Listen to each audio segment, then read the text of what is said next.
Hey, Carlo here. Welcome to my watch vlog. This is my YouTube channel dedicated to my ongoing forever beginner's journey or forever a beginner in the world of horology and watches. In today's episode, we are going to take a closer look at Seiko Prospex second limited edition Philippine watch. So this is supposedly inspired by the glorious Philippine sunset or sunrise. So let's take a closer look.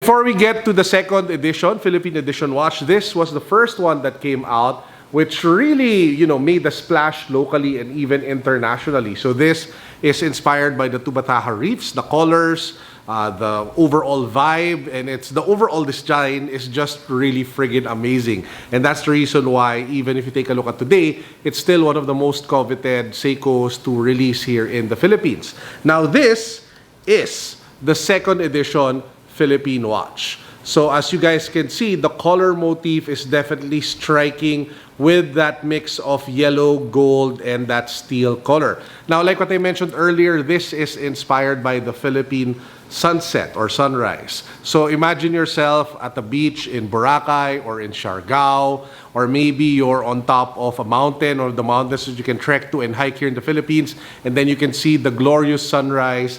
That's the vibe or the feel that it's supposed to evoke when you're looking at it, or that's at least the intent of the watch. Now, this watch is kind of polarizing if you take a look at the comments. Some people love it, some people don't like it. Me, I'm really more on the middle. I love the fact that it is a Philippine edition. I love the fact that it's limited to 1,000 pieces. I love the fact that it's still, kind of big in terms of diameter, so it fits my 8-inch wrist.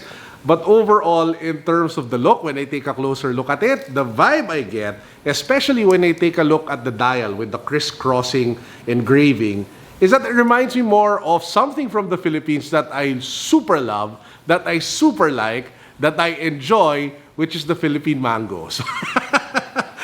Because you're in the Philippines, that's one way you eat mangoes. You cut it up and then you press from the bottom, and the mango just pops outwards, and it's easier to eat. That's the vibe that I'm getting more than the sunrise, the sunset, the beach. But yeah, I mean, it's still awesome. Mangoes are delicious, especially if they're sweet and if they're in the Philippines.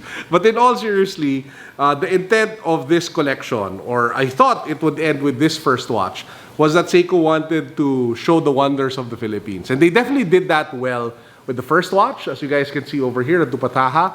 I'm still on the fence as to if they did a spectacular job with this one. What do you guys think? Comment down below. Do you feel that they were able to hit it out of the ballpark? Does this represent, or does this show the wonders of the Philippines for you? Let me know in the comment section down below. Now, quickly, in terms of technical specifications, this is a workhorse watch. Everything that you would want and that you would need in a watch, pretty much you get with this. It uses the Seiko Automatic 4R36 movement.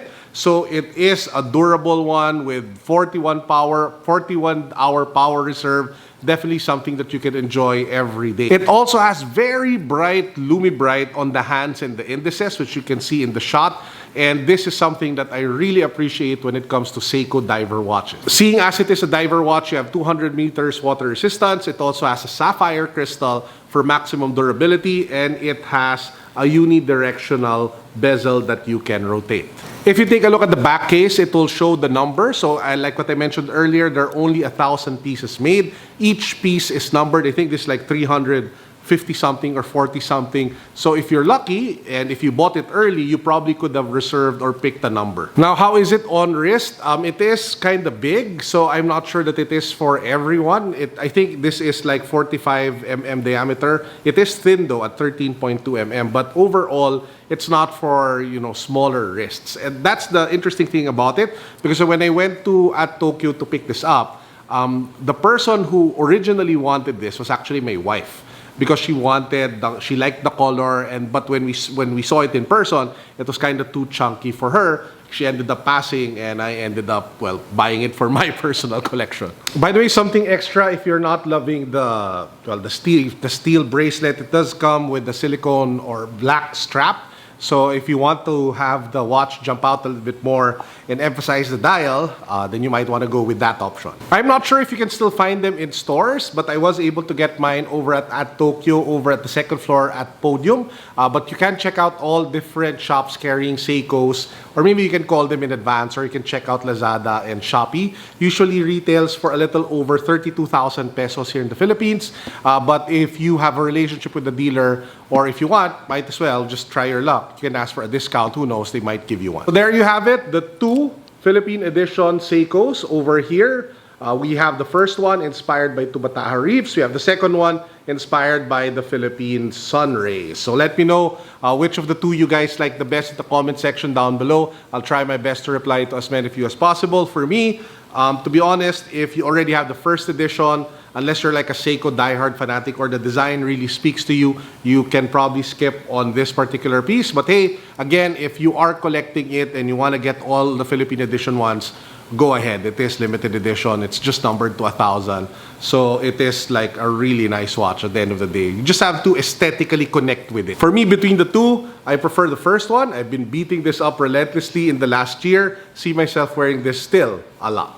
With that said, I hope you guys enjoyed this very quick video. As usual, this is Carlo signing out. Shout out to at Tokyo over at second floor Podium. If you guys are in that area, make sure to drop by because they have amazing watches and great deals to be had. Look for Darwin. Peace, God bless. What's up? Boom.